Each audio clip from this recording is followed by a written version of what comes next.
welcome, everyone. We'll get started momentarily. All right, let's dive in. And we are in for a treat tonight. I know I say that every single time, but it's always true. If you've never been to one of these programs before, my name is Jane O'Neill, and I own the company Culturally Curious, and I specialize in putting together art appreciation programs like this one.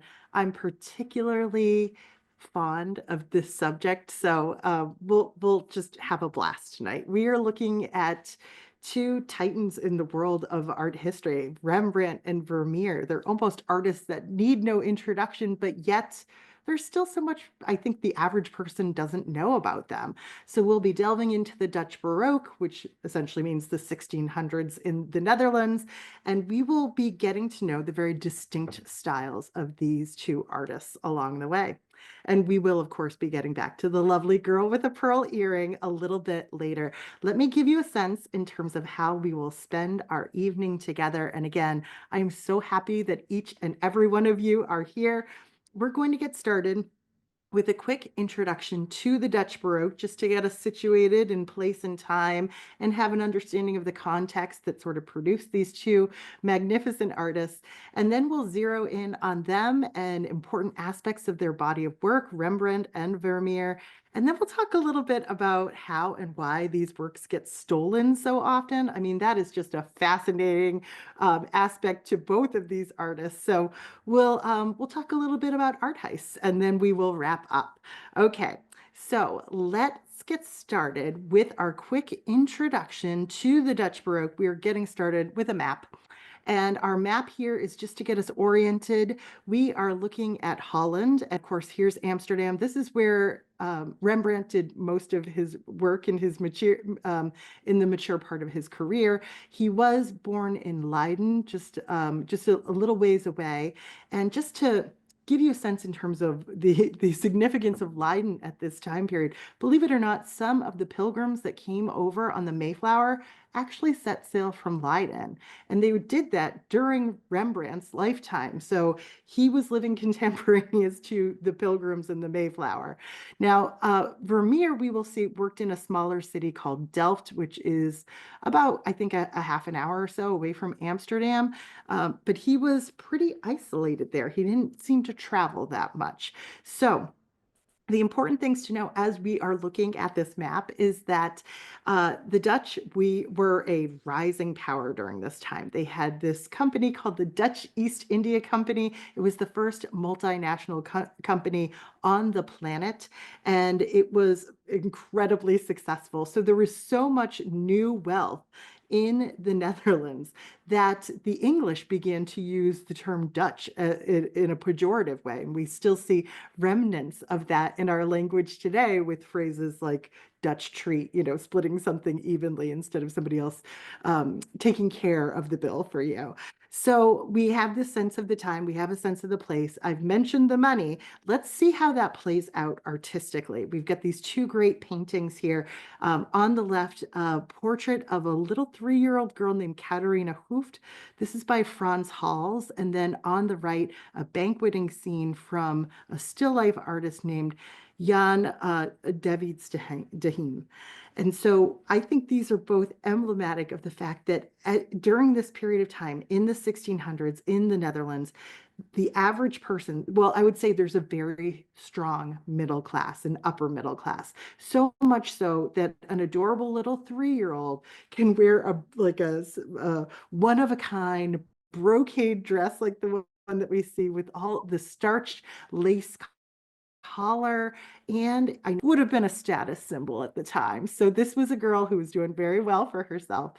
Over on the right, we can see all of this prosperity playing out in a different way. We see well, I would say this is very emblematic of Dutch Baroque still lifes, this idea of an abundant tabletop, but it looks like the party has just ended. Like things are kind of askew. Oftentimes we see things kind of tipped over. In this case, we have this lemon peel that is coming out over the edge of the table. This is what the French call trompe l'oeil. It means fool the eye. And it's a way to make these illusionistic still life paintings look that much more astonishing. But a banqueting scene like this with the lobster and the fruit and the wine, it was all there to signify the wealth that existed in the Netherlands at this time. All right. So, keeping that in mind, there's all this prosperity. So, what happens? There's a proliferation in the arts, there's a proliferation of artists, and there's all these new ways to sell art. What we are looking at on the left is a group portrait of artists. This is the Guild of St. Luke's. Whenever you hear the Guild of St. Luke's, it's professional artists coming together. And so, this picture was long thought to be done by the artist Jan de Bry, who we see second from the left over here. But after closer examination, art historians determined that there were at least 4 different hands that made this painting. And doesn't that make sense? This group of professional artists would all want to maybe paint their own faces with their own hands or something like that. So there's so many more artists now who were living during this period and in this place that there were new channels for buying art. And we can see in this little detail over here from a Dutch school painting at the Rijksmuseum, a little shop front where the windows are thrown open and there are paintings on display, even sticking outside of the door, sticking outside of the window over here, and pinned to the wall too. So in addition to shop fronts like this, there were art markets, art fairs, and you can imagine there's this wealthy middle class, and people are looking for things for their homes now. They can afford a painting as opposed to a print, and they're going to take something, they're going to buy something that they could conceivably handle themselves, bring home, and add to their own collection. So, what we see happening during the Dutch Baroque is a proliferation of genres of painting that previous to this moment had not been considered really important. Previous to this moment, most artists wanted to or aspired to create grand history paintings, religious paintings, paintings of sort of social significance.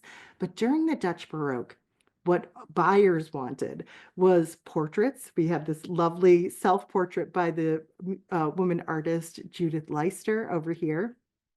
They wanted still life paintings like the banqueting scene that we saw before, but also floral still lifes like this one, highly detailed and so rich and satisfying to look at. A Dutch Baroque still life like this one, when you see them in art museums, go close because there's always like little bugs and moths sort of hidden in the petals there. We also see a proliferation of genre paintings, and genre paintings are simply scenes of everyday life. So this is a Vermeer painting of a girl playing a guitar. It's not a portrait per se. It's just like a little peek into her life. And there were all these popular subgenres too. We'll get into some of that along the way. And then finally, landscape painting. This was really popular for the time, and it was very much linked to a Dutch kind of impulse towards mapping. Here they are, these world builders, these empire builders, and they're using artists to make maps, and they're using artists to make landscapes, and they were kind of indistinguishable from each other in Dutch society. Notice in the genre painting, there's a map on the back wall there. So we have all these artists, all of these genres that have now become really important, but that's not to say that there was no religious painting that was happening. It was just that there was a different religion at play, really. The Dutch were Protestant, and they did not decorate their churches in the same way that the Catholics did in Italy. So there's no big commissions from churches. You still have artists like Rembrandt who were creating religious paintings. Sometimes he even found them kind of hard to sell. This is his depiction of the elevation of the cross. So Jesus has been crucified, he's been nailed to the cross here, and they are raising the cross and putting it into position. Now, if you're anything like me, my eyes went right to this figure at the center of the composition, looking at Christ's body, sort of up close and personal.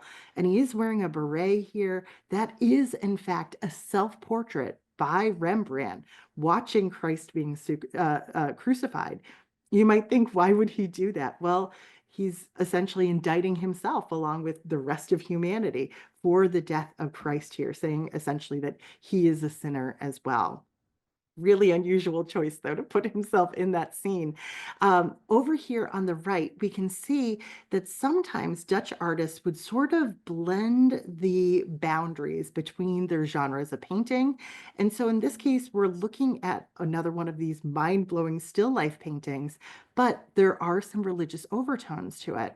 Notice the champagne flute in the background that has some red wine in it. And then in the foreground, the piece of bread. So that is certainly a reference to the Eucharist, to the Last Supper, and it's all right there in front of our eyes, but it's not as overt as, say, maybe the elevation of the cross. So less of a demand for this kind of work, certainly. Now, we round out this quick peek into the Dutch Baroque with an acknowledgement, essentially, and that is an acknowledgement of the profound influence of the Italian artist Caravaggio on work from this period and from this place. So even though Caravaggio worked in an entirely different country and worked several decades before Rembrandt and Vermeer started painting, his influence as an artist spread like a virus around Europe and basically lasted about 100 years. So we have an example of a Caravaggio painting over here on the left. This is his St. Matthew. A couple of things jump out at me that every time I look at it is that we've got this strong diagonal that sort of organizes his composition here. This is really different from, say, the Italian Renaissance, where everything is stable and balanced. Everything's a little bit off balance now as we get into the Baroque. Caravaggio was also known to use these shadowy, dark backgrounds. He would push his figures towards the foreground, almost spotlit as though they're on a stage, and he would portray them with this kind of gritty humanity. He would show the wrinkles. He would show how aged someone was. He didn't shy away from that. In fact, he loved it. He loved to show people in all ages, really, but to show them kind of warts and all. We see another little trompe l'oeil effect here too, with his stool kind of being pushed out into our space. So we have a Rembrandt on the other side as kind of a comparison. This is a Rembrandt portrait from really early on in his career, and this is a preacher. And we can see how much darkness there is in this composition, certainly influenced by Caravaggio. And we can see, I'm just going to zoom in for you here too, the incredible attention to the face, to the skin, to the wrinkles, even to that rough collar, which brings our eye towards the face here. So Rembrandt certainly picked up a number of stylistic traits from Caravaggio. We'll see a little bit of it with Vermeer as well. So let's turn our attention fully to Rembrandt van Rijn. We know him best as Rembrandt, right? And we can see here that he was born in 1606 and he dies at the age of 63. Now we are about to look at one of the artists who is considered one of the greatest of all time. How lucky are we? I wanted to start off with some works that are kind of close to home, so then you can go and see them for yourself. So if you live in New England, you're in luck because this first work is at the Boston Museum of Fine Arts. And Rembrandt painted it in 1628. He was still a young artist in training, essentially, when he did this. Now, the painting itself measures about the size of a piece of copy paper. It's 10 by 12 inches. And it creates this wonderful contrast with the size of the canvas that he depicts here. It's as though he's about to kind of paint a giant masterpiece, but it's all contained on this actual little canvas. We understand this to be a self-portrait of the artist, and he's kind of standing back, almost in the shadows, thinking about what he might be painting. For some reason, I always imagine his canvas here as being blank. And this is, kind of a meditation on the challenge of creating something out of nothing. So at this point, Rembrandt, he's young, he's living in Leiden, he's had some training from some local masters, and he is incredible incredibly determined and disciplined to become an artist. He would work long hours. He was constantly practicing. We can see the brush in his hand and the palette on his forearm here. And he's kind of ready to step out of the shadows, so to speak. So the next work I wanted to share with you, and the next few works are going to be Rembrandt self-portraits. We're kind of going to try to trace his style and his life through a few of these self-portraits. And there are a lot of them. Rembrandt is credited with painting probably more self-portraits than any artist before him ever. Depending on how you count them, there's about 80 different self-portraits. This one is from when he's just 23 years old. And again, if you're a New Englander, you're in luck because you can go and see it in person at the Isabella Stewart Gardner Museum. So whenever I think of this work, I think of the Baroque, right? Because we've got this strong diagonal that organizes the canvas. It has this shadowy, dark background with a spotlit figure in the foreground. Rembrandt loves to play with shadows, especially early on in his career. So he has lit up this shoulder of his and just part of his cheek, but left his eyes in shadow. We have to search a little bit deeper to sort of see who he is. Now, he was a young, struggling artist when he painted this, and he almost certainly did not dress this way on a day-to-day basis. Essentially, what he is doing is playing dress up and telling potential clients that he can paint all of the wonderful things that they own. So you can think of this painting as a painting about textures. And Rembrandt is inviting you to imagine running your hand down the feather in his cap and touching this silky beret on his head, losing your fingers in that fur ball head of hair. And then guess what? I'm going to zoom in once again. Oh, I zoomed out too far. Whoops. My zooming skills are not on tonight. Here we go. We get a little bit closer and we can see that he's got like a little peach fuzz on his chin. And as we stay here a little bit closer, we can even see that there is gold thread in his scarf. How wonderful is that? And then that cape that he's wearing, we know just by looking at it that it is velvet. And then he's got this dashing gold chain across his chest. This is really an astonishing work for such a young person. So we can see that he is really ready to launch himself. I still feel like you get a little bit of hesitancy sort of staying back in the shadows here, but we can see that he's an extraordinary talent from a young age. In fact, the art historian Bernard Berenson, who was an acclaimed art historian from the 19th century, he helped Isabella Stewart Gardner create her collection. He described this work as one of the most precious pictures in existence. And I have to agree with him. All right, so we already had a preview of what's next. These two etchings, and they're sort of Rembrandt self-portraits. These are both portrayals of Rembrandt, but these aren't thought of as portraits. These are what's known as tronies.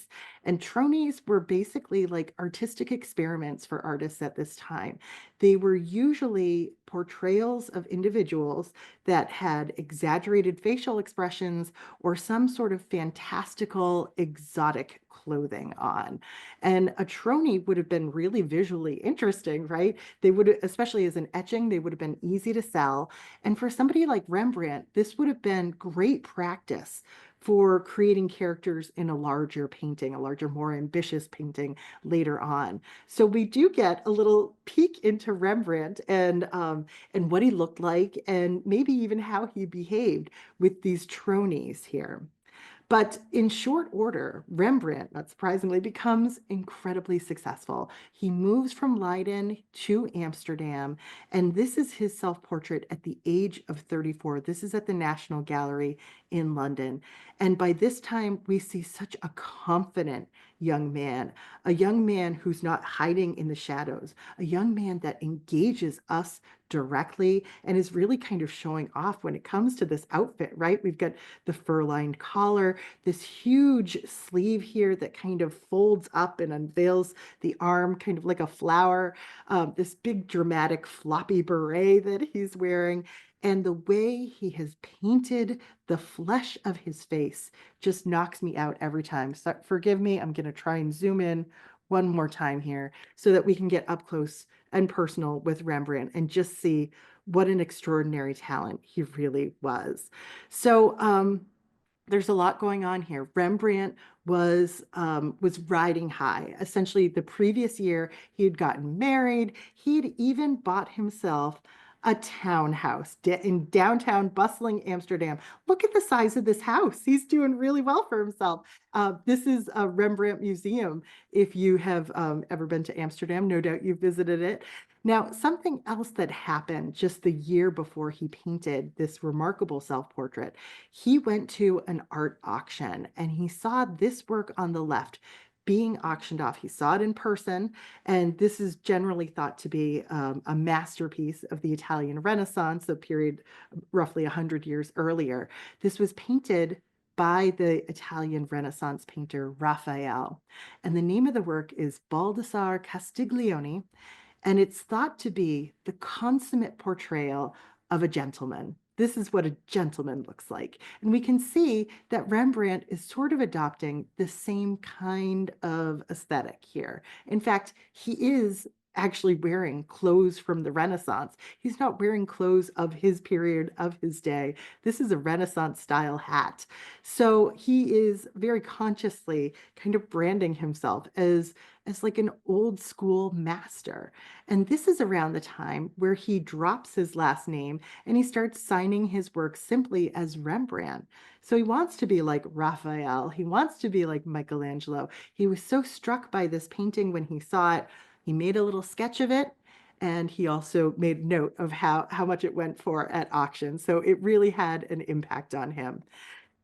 Now, Rembrandt didn't just succeed during his life. He had kind of a roller coaster, an up and down life when it came to his romantic affairs, when it came to his business affairs. He suffered great loss. And this is a self-portrait from about 20 years later. And we can see an evolution in his style. And we can also see a man who's been a little bit bruised and battered by the world. By this point in his life, he's been forced to declare bankruptcy. He's been forced to sell off his possessions. And we can see this new kind of looseness, almost a roughness with the way that he handles the paint, especially on his face here. I would say it's masterful. He's not going for that same kind of exacting realism that he had mastered by, the age of 20 something. Now he's moving on to a more creative way of expressing what he sees in the world. Now, one more detail that I love about this self-portrait is that he's got his collar turned up as though he's sort of protecting himself from this world that's been so awful to him. Or, as one art historian put it, he's simply hiding his jowls. You be the judge. It could go either way. So we're going to backtrack just a little bit to that high point in Rembrandt's career. So you can see some of these magnificent works that he was able to create. Now, group portraits were kind of all the rage. If you weren't going to create a big history painting, if you could create a big group portrait, that was your ticket to success as a young artist. So this is his portrait of the anatomy lesson of Dr. Nicholas Tulp. And we can see the doctor here, the good doctor dressed all in black. And these are some of his students and some dignitaries from the town. Dr. Tulp would put on this anatomy lesson essentially for the city. And people would come in and they were fascinated to see the mechanics of the body. How does the body actually work and what does it look like under the skin? So who were the people they dissected? Well, they were criminals who had been put to death. We know that this man was caught stealing and put to death the same day as this anatomy lesson. And so what we see happening is this mostly nude male body lying dead on the table here.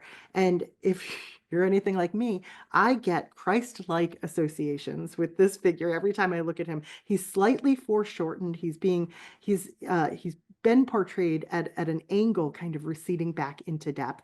But there is something that seems almost miraculous that's happening in this picture. And perhaps it's the way that these medical students are responding to this anatomy lesson. Dr. Tulp is lifting up this tendon in the forearm to show how the little pinky flexes, lifts up just a little bit when you move that tendon.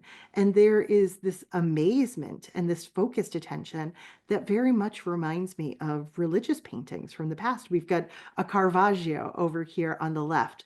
This is his portrayal of doubting Thomas. And Thomas was, of course, the apostle that just couldn't believe that Christ was resurrected. He needed to stick his finger in Christ's wound in order to fully believe.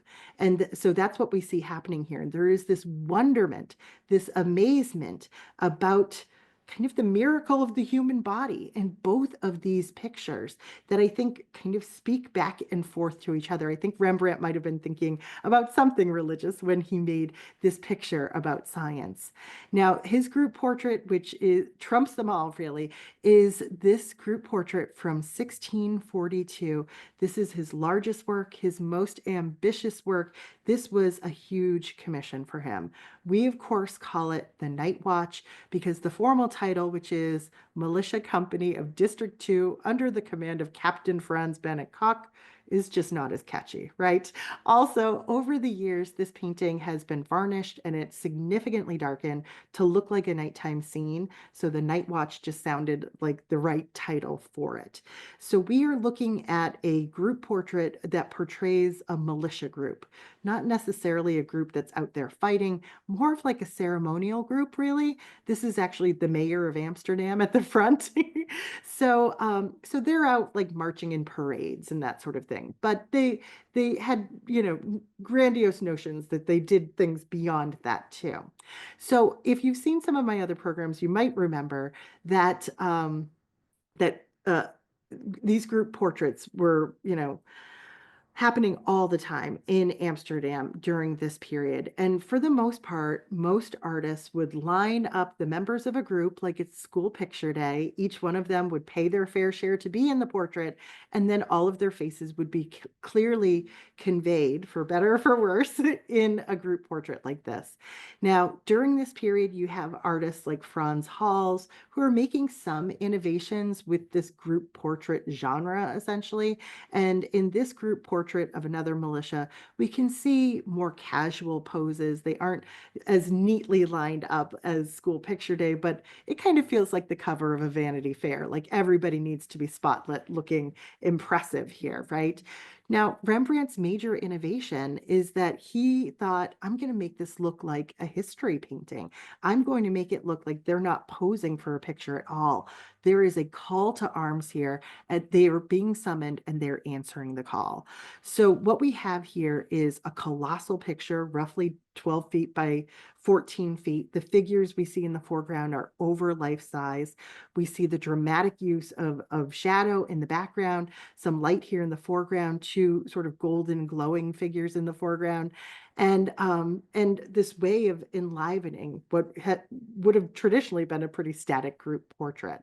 So the detail that I always love to hit on, because this is a very mysterious painting, there's a lot to it. I will note that one of the things that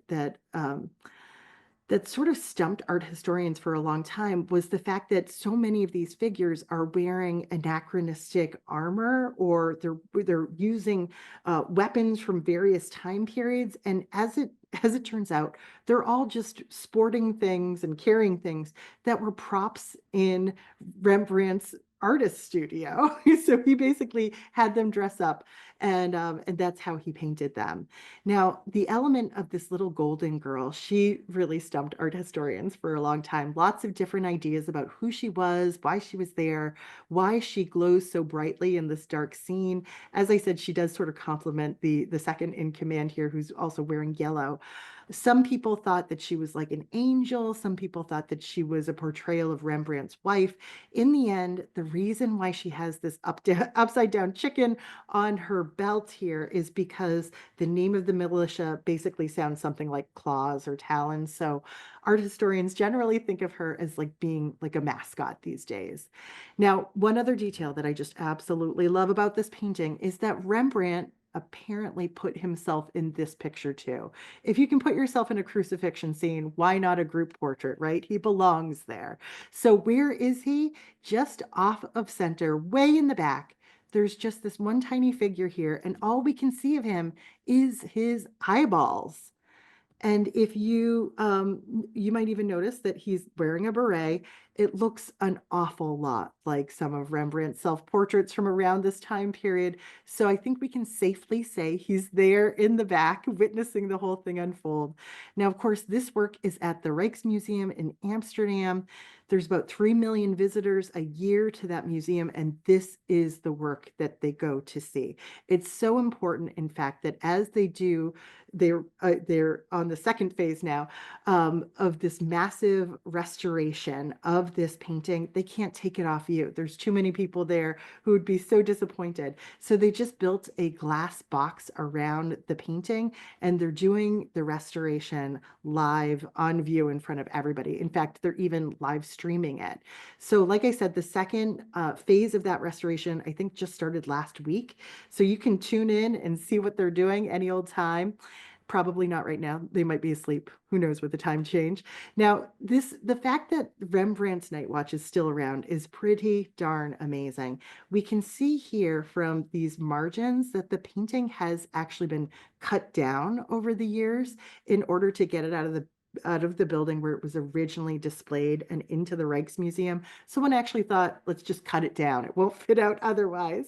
It's been slashed by various attackers. Somebody's even thrown acid at it. And then during World War II, this painting and many other masterworks from the Rijksmuseum were relocated to these underground mines underneath the city about 3 hours away from Amsterdam. Now, these caves, these mines, had been carved out about 1,000 years earlier for all of this limestone, and they go on for like mile after mile, like 60 miles of these caves. So the museum staff built a bunker in these mines underneath this hill called St. Peter's. And that is where they kept these treasures from the Rijksmuseum safe. There were policemen there 24 hours a day, as were museum guards. And for the night watch, they took it out of its frame, off of its stretcher, and wrapped it up like this. And they would rotate it every few hours because this mine was very humid and they didn't want the painting to adhere to itself. So this is a picture that stayed like this, all rolled up for about 3 years during World War II. Apparently the Nazis knew it was there and they just thought, we'll steal it later. Anyways, so we're so lucky that it still exists today.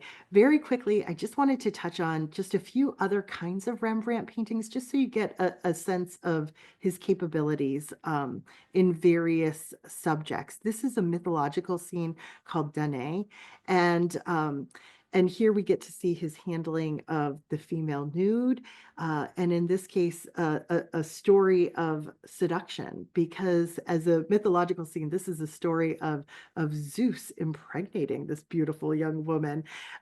She was kind of secreted away so that this very thing couldn't unfold. But according to the myth, he appears to her as believe it or not, a golden shower. Some artists have conveyed that as like gold kind of falling from the sky. Rembrandt conveys it as this golden light that she is reaching out towards. And the light is rendered so beautifully, so softly here, just kind of kissing her skin. It is a gorgeous picture. But Rembrandt's work, I think, especially shines in its emotionalism a little bit later on in his career. He was incredibly successful as a printmaker. That is how his images spread far and wide in Europe. It's also it's a more affordable art form, easy to reproduce. But this work is generally known as the 100 guilder print because people paid such a significant amount for it at that time. This is an image of Christ preaching and healing the sick. And I'll try to zoom in here again. You can see how Rembrandt has portrayed all of these sick people to the side of Christ, people using crutches, people on carts, people praying to him for help and respite here. There's about 40 figures in this unbelievable image, and you can see how sensitively Rembrandt has captured this scene. Now, one last, very quickly, religious image from Rembrandt is his image of the prodigal son. He painted this just 2 years before his own death. So a religious scene, but it's not a crucifixion. This is a religious scene that maybe one of his clients would buy and keep in their home because it's a very emotional scene. It's a scene about a family. So the story of the prodigal son, of course, is the young man who receives his inheritance early. And he goes out and he spends it all, every last cent, and he lives it up and he kind of ruins himself in the process. So he comes home a broken man, not a penny to his name. And his father still receives him warmly and welcomes him back and forgives him for everything. We can see another brother here um, who doesn't spend his inheritance sort of standing on in judgment, but we see the remorse of the young man on his knees, and we see the love and that warm welcome from his father above him. I think in some way Rembrandt might have been thinking of his own death and how he might want to be received in heaven or in the great beyond. So we wrap up with Rembrandt with one last self-portrait. And again, it's astonishing to see where his style kind of evolves to. We can see him here in a self-portrait with two circles from 1660. He's an older man. There's this sense of confidence. He's already gone through the ruin, right? And he has become sort of one with his materials, with his brushes. His fingers have disappeared. You don't see his hands in this image. Instead, you see the brushes functioning like his fingers. We also see the two circles, and there are historical stories about, only master artists being able to render perfect circles freehand. I wouldn't say those are perfect circles, but they're close to it. And so you sort of get the sense that Rembrandt is kind of somberly asserting his genius kind of later in life this way. So that's Rembrandt in a nutshell. In the time left, we are going to turn our attention to Johannes Vermeer, who was about a generation younger than Rembrandt. Their lives overlapped, but we don't really think that there's no reason to believe that they ever met. They probably were aware of each other's work. Now, Rembrandt had a big studio, he had assistants. Vermeer had a very small, quiet life, and he never had any students, as far as we know. He stayed in Delft, he learned to paint in Delft, and that's where his career played out. Rembrandt's reputation has been fairly consistent since the Dutch Baroque, but Vermeer, believe it or not, was largely forgotten by the 18th century.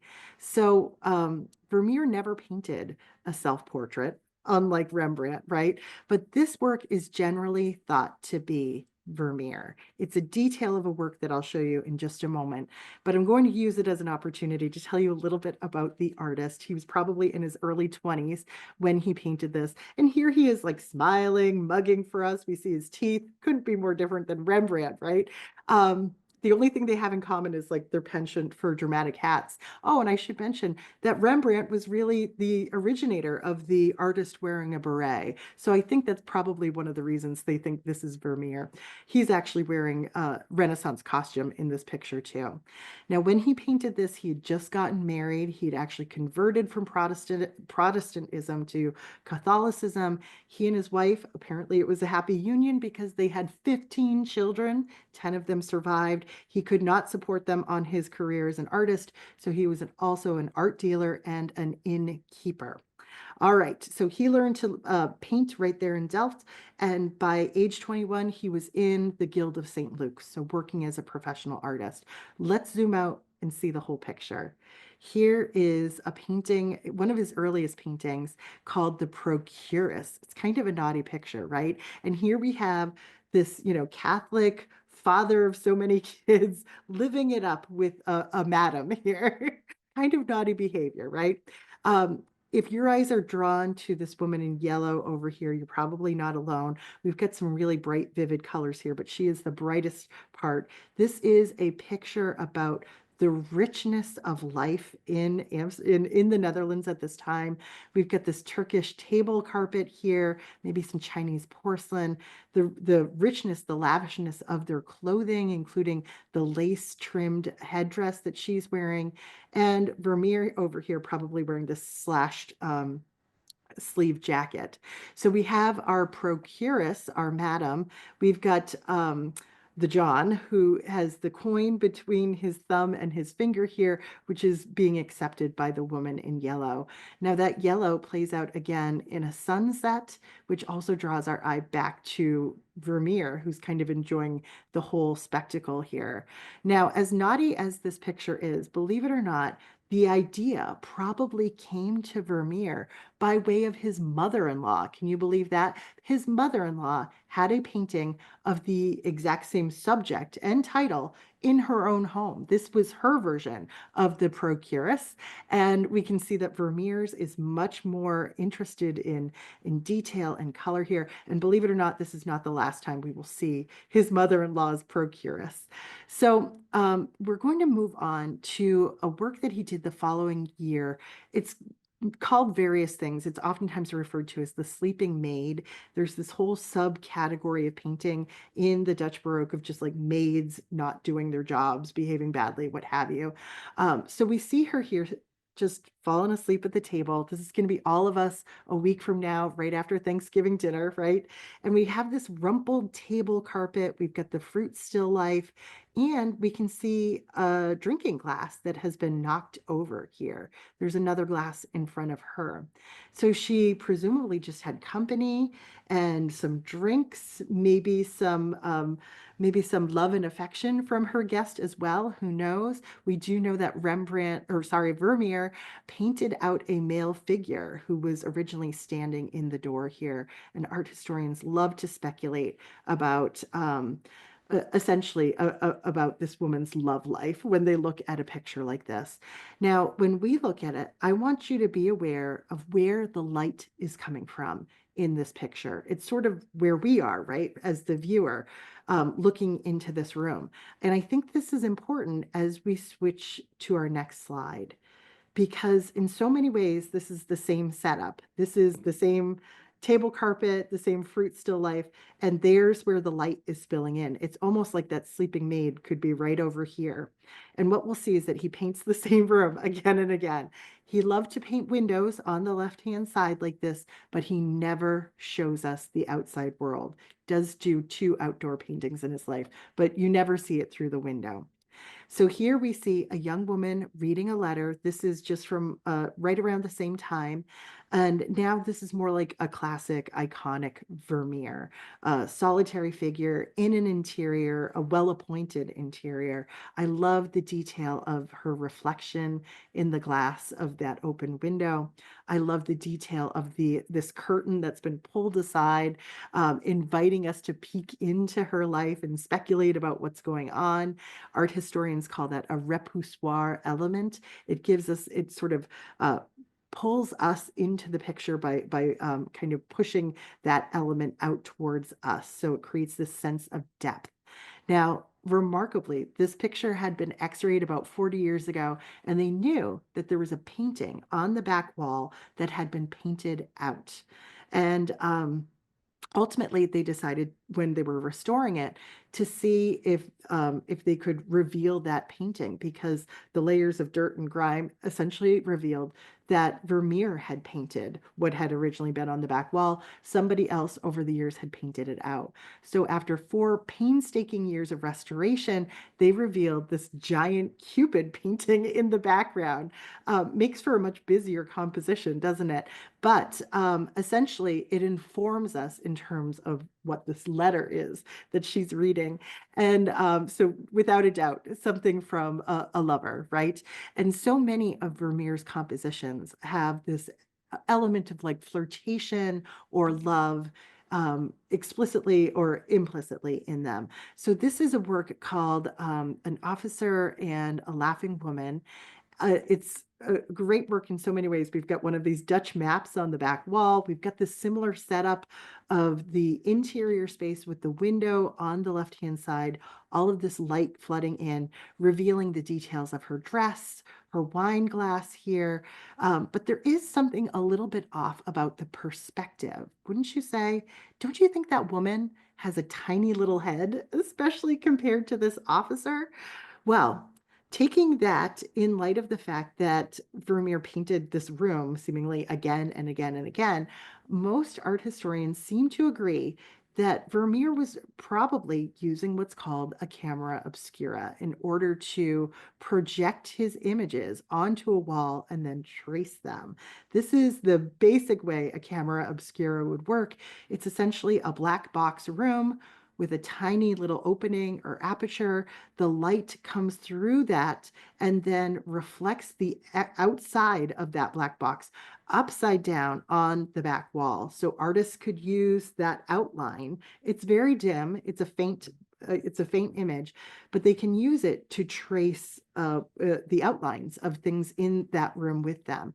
So art historians think Vermeer painted this room again and again because he had essentially built one of these boxes in that room. Pretty amazing to think about, right? So, so moving right along, we have another view of this room once again. Now we're in the 1660s, and this is really Vermeer's sweet spot, I think. So we see just this incredible attention to the material world here. The way he's painted this little wicker basket and this brass vessel on the wall, the way he's painted the bread, he's kind of like stippled it with this light. It's gorgeous. And then I am a sucker for the color blue. This was painted with aquamarine, which is essentially lapis lazuli, which is essentially a really expensive pigment for a young artist to be using at this time. So he's like at the top of his game. This picture is called The Milkmaid. Milkmaids at that time were not just like milking cows, they were also like domestic servants. So here she is inside pouring this milk into this vessel. Art historians argue about what she's making, what she's thinking about. Believe it or not, there are some in the camp that think that she's very virtuous. She's judiciously pouring in this milk. And there are some that firmly believe that she's libidinous and that she's there thinking all of these dirty thoughts. And you might be thinking, where on earth did they come up with that? Is there another Cupid painted out of the back wall? Well, in fact, there is another Cupid. If we zero in on that back wall, there are a few Delft tiles there, painted tiles, and one of them is a Cupid, if you can believe it, a tiny little Cupid just behind her. But it's actually this box that's in front of those tiles, which that gets art historians thinking that she might be thinking something naughty. This is a foot warmer behind her. And women of the day could put their skirt over it, and it would actually heat up the entire lower half of their body, essentially getting them excited. So just the fact that Vermeer included the foot warmer there, to some art historians, means that this milkmaid here is probably thinking very naughty things, if you can believe it. So we're going to move away from this kind of strong, almost coarse looking woman here to one of the most devastatingly gorgeous images on the planet. And that is, of course, Vermeer's Girl with the Pearl Earring from 1665. We see this lovely woman in this kind of complex pose, sort of looking over her shoulder, twisting this way. Her expression a little bit hard to pin down. Is she surprised that we're here? Is she turning to greet us? Is she displeased to see us? We can't quite say, but her features are absolutely lovely. Now, this is not a portrait.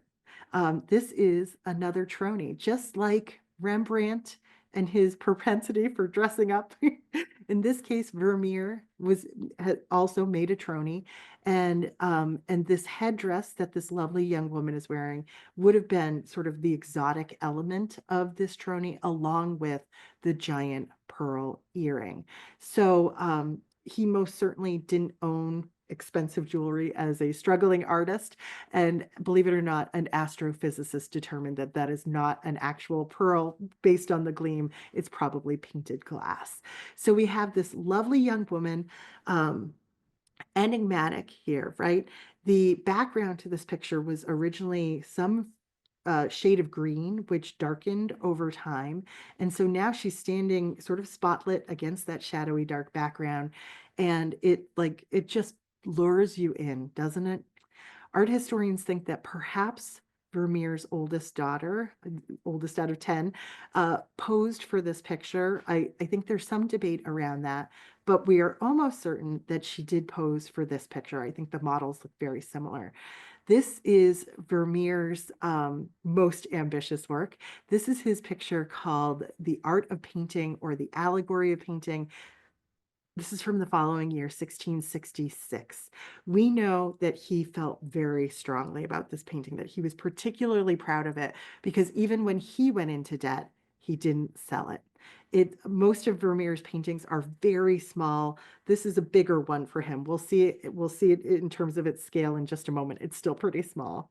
So if this is a painting about painting, a peek into the artist's studio, he's pulled back the curtains so that we can peer in here. I think it's safe to assume that this is Vermeer once again, right? And he's wearing that slashed coat once again, too. So we can only see him from behind with his beret on. He has a model here who's standing alongside a table with all these delicate kind of still life elements. She's wearing a laurel crown and she has a book and a horn here. These would have been the attributes for the goddess of history, Clio. So he's just starting to paint that crown on his canvas, as you can see here. And he has, the artist himself has painted this remarkable map at the back of the room too. You can even see the ridges where the light is captured on like the little folds where this map has been folded up in the past. So here is Vermeer at the top of his game, able to render the details of the material world in a truly astonishing way. This is a picture that really kind of set the tone for artists' self-portraits for centuries. And there might be a self-portrait that pops into your mind that is based off of this one. If you're thinking what I'm thinking, I go right to Rockwell. It's a similar setup, right? It's looking at the artist from behind, over his shoulder, seeing what the art of painting looks like while you're in the studio with them.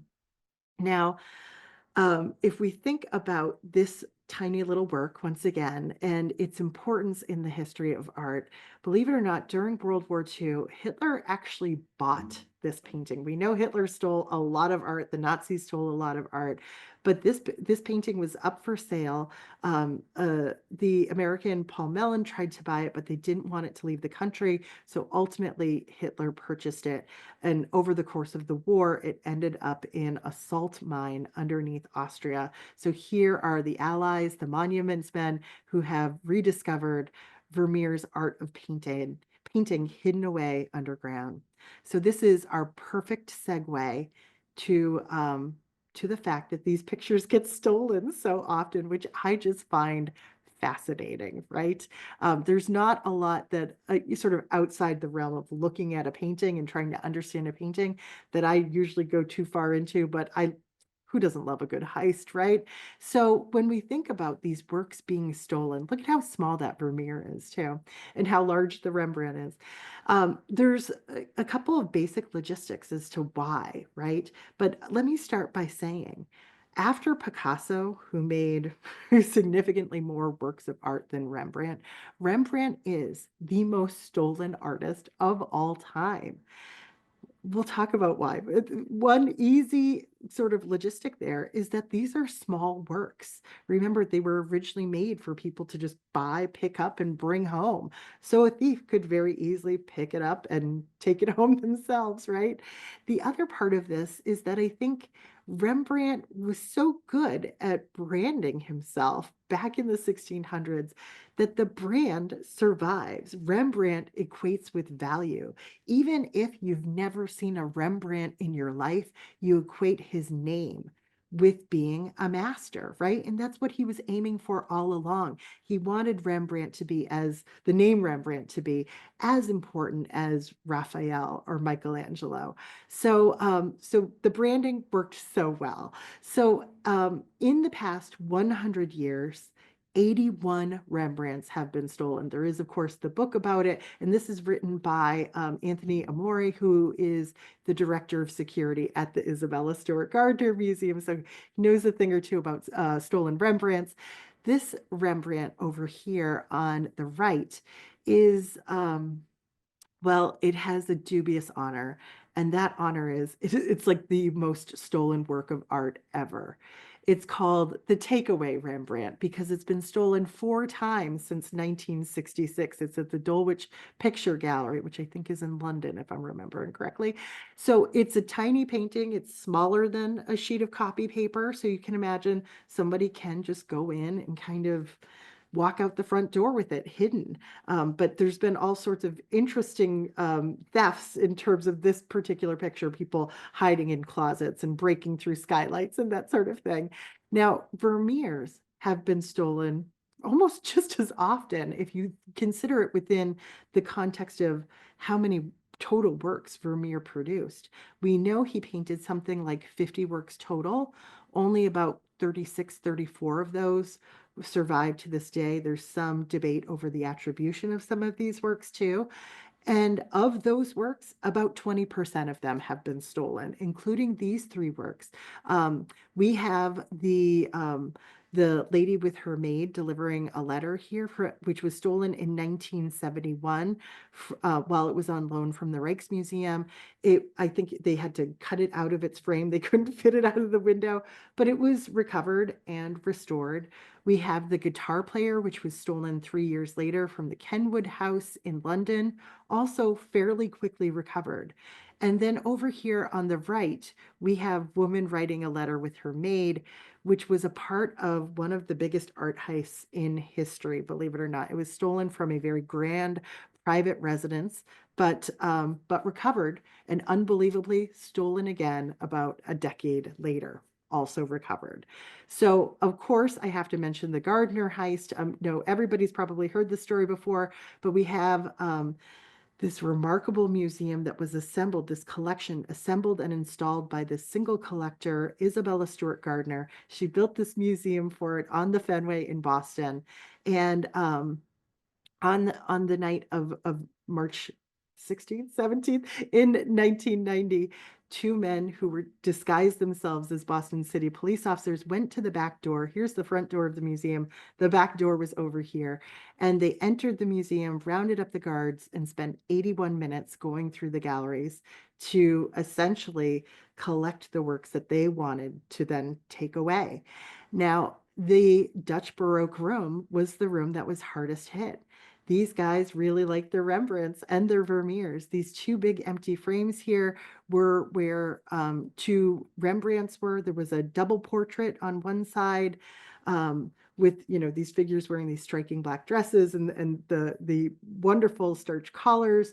We can see the map in the background, and it's a shadowy, dark composition with that strong diagonal. I mean, it has all of these wonderful Baroque elements, as does Christ on the Sea of Galilee. I mean, that incredible diagonal composition, the darkness, the bright light over here, and then Christ on the boat as his apostles are like trying to right the ship. He is preaching.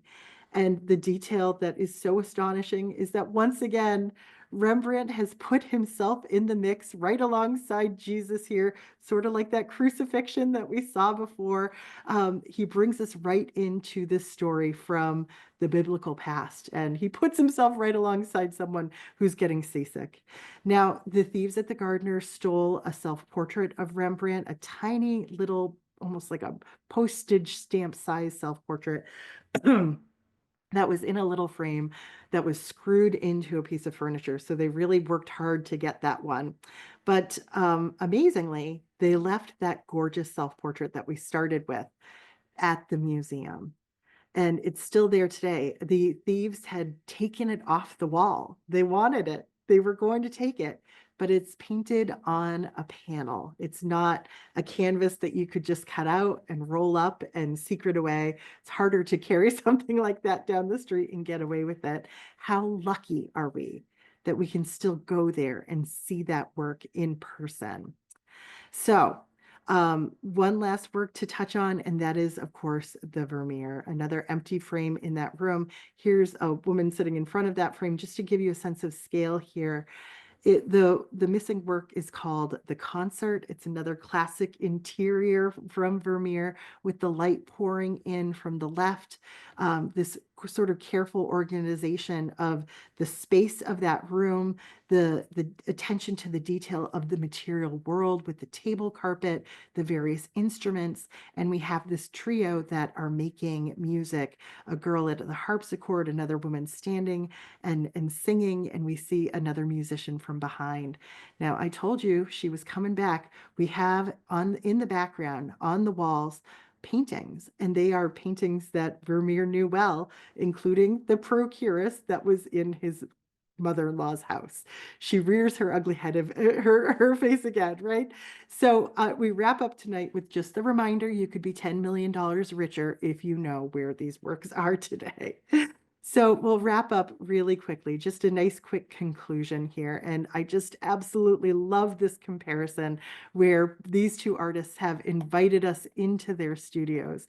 Now we see that we're both these extraordinary talents, but so different from each other, right? We saw Rembrandt as an artist who could confront and capture his own likeness in this evolving style, using dramatic light and shadow in portraits, religious scenes, mythological scenes. And then we have Vermeer, the more elusive artist over here, kind of a slow burn, whose style remains consistent, really. But this interest in this exquisite light and all of the details of the material world really remain consistent too. So we have a young Rembrandt on the left, a seasoned Vermeer on the right, both of them giving us this peek into their studios and the creative process. I hope tonight's program has given you some new insight and appreciation to both of these artists. I will end there for now, and I welcome any questions or comments you have about Rembrandt and Vermeer. Thank you so much. And I will start looking at the chat. If you have a burning question, maybe use the Q&A, but I'll start looking at the chat now. Oh, Anne asked, can I talk about the carpets? Anne, great question. To be honest, I don't know much more about them other than the fact that it was the trend to put a carpet on the table. I think most of them were Turkish. I don't know much more about that. It was a style that crossed the ocean too. The Pilgrims did it when they came to America. So it was a dominant style of the day. I'm not sure the why they put them on the tables and not on the floors. I guess they were too nice to walk on, perhaps.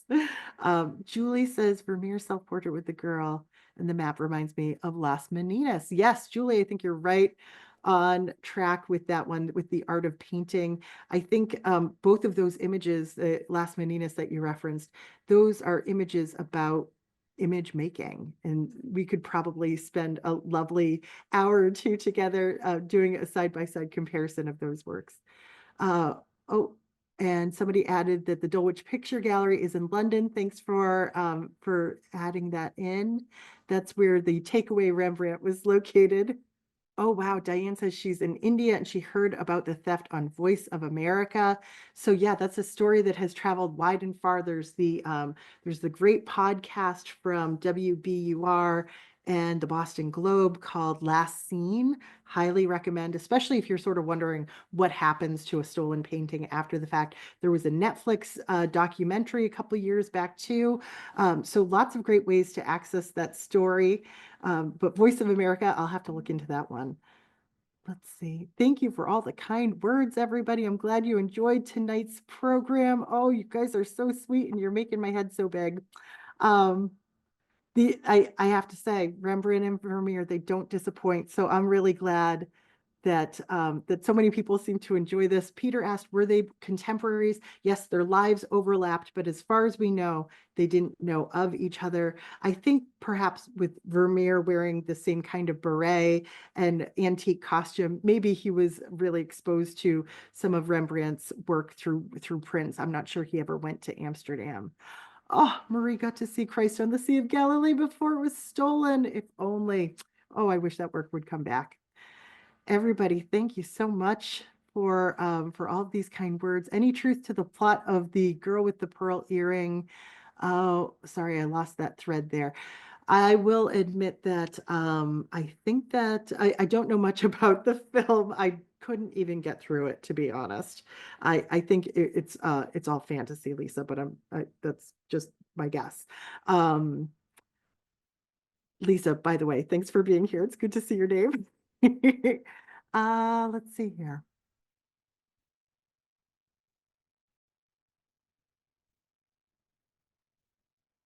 Oh, Helen says she thought the theory about Vermeer using perspective devices was disproven. Helen, I'm sorry, I missed that, if that's the case. I will say there is absolutely no physical evidence to support it. Only the fact that, and I didn't make this clear enough, only the fact that you have this strange sort of collapsed perspective, especially in a work like The Officer and the Laughing Woman, where her head looks so much smaller. And that is an effect that might have happened when you flatten out an image in like a photograph, essentially. So that leads to the speculation about it. But if it has been disproven, my apologies. Please, if you come across any source, let me know. I'll look into that again too. I believe this was recorded, Peter.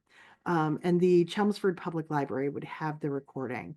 Were their financial struggles typical for artists of the time? I'm just going to guess, Florence, and say yes. Because if both of them have struggled financially, that sort of says something. I will say that Rembrandt's financial struggles came in part because he also really loved to spend his money with these all of these props and these collections that he had in his studio, but he also really loved to buy excellent prints. So he spent a lot of money on that. And of course, we know that because they did a detailed inventory of all of his possessions when he went bankrupt. So thank you, everybody, so much for your kind words. Oh, yes. And Anne added in the movie Tim's Vermeer. That is a great, fascinating watch where essentially somebody tries to recreate these Vermeer images using this camera obscura approach. And he was basically able to duplicate them. It's kind of amazing to see. I think you can watch it on Amazon Prime. Van Gogh or Vermeer? Who painted more self-portraits? Oh, so that would be Van Gogh or Rembrandt, right? Who painted more? If I had to guess, I think Rembrandt might have, if we count the Tronies, right?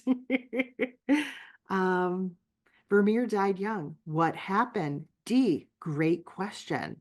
I don't even know. I'm sorry that I have total blind spot there. We might have to look into that. Sorry, I don't have that info for you. Were any of the stolen paintings found? None of the stolen paintings from the Gardner Museum have been found yet. And because of Mrs. Gardner's will, those frames have to stay there and stay empty. Nothing in the collection can ever be moved, changed, or bought or sold. So they're just there waiting for those pictures to come back. All right, I think we got through most of these. It's hard to believe the Gardner theft was so long ago, right? It's unbelievable. Who painted his mother-in-law's painting? Let me go back to my notes and see if I have that for you. I remember thinking I don't recognize the artist's name, so I'm not even going to try to throw it in there. Let's see. Dirk van Buren, created in 1622. Dirk van Buren. All right. I think we touched upon just about everything. I'm glad people seem to enjoy the program because I had so much fun putting it together. Next month, we're doing something a little bit lighter. It's called Snowyscapes and Celebrations, the Artist's Holiday.